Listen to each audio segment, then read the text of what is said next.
The death toll of a twin blast attack in Baghdad's Al-Karada district yesterday has now climbed to 240 civilians, according to the latest medical count. A quarter of the bodies recovered from beneath the rubble were burned beyond recognition, children unidentifiable to their own mothers. The remains of corpses continue to be extracted from the basement of the shopping centre that the fire ravaged.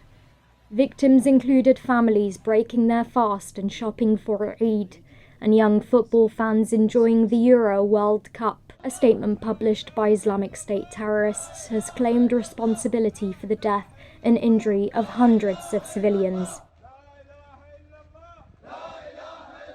It is the worst attack that has torn through Baghdad's streets in the last year.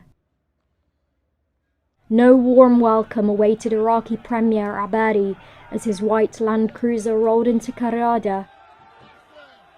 Although Abadi himself is from Karada, the locals were not interested in his condolences. His convoy was attacked as angry civilians tossed shoes, stones, bottles and insults his way.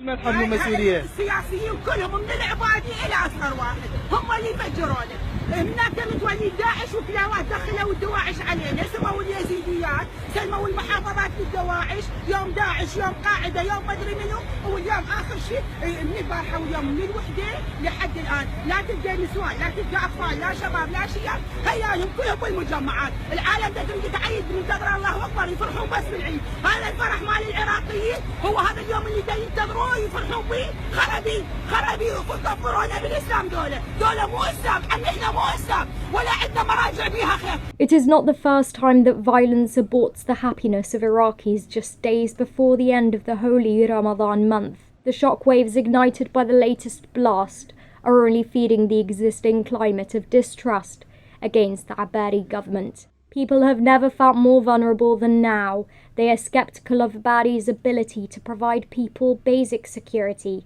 in spite of the government's lightning victory against Islamic State terrorists in Fallujah last month.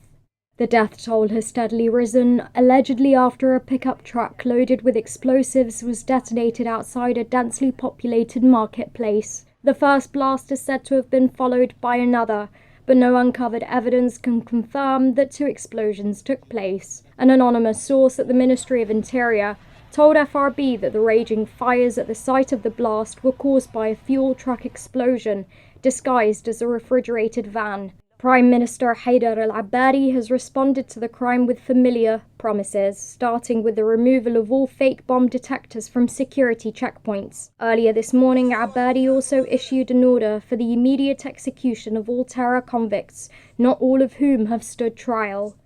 Nouri al-Maliki, ex-Prime Minister, has issued scathing remarks against his successor for not providing adequate security. America, on the other hand, has reaffirmed its commitment to helping Iraq fight the Islamic State. Head of CIA John Brennan last month told lawmakers that to compensate for its territorial losses, ISIL will rely more on guerrilla tactics. The recovery effort led by locals themselves is still underway in a nation of broken hearts, haunted by terror, violence and state failure.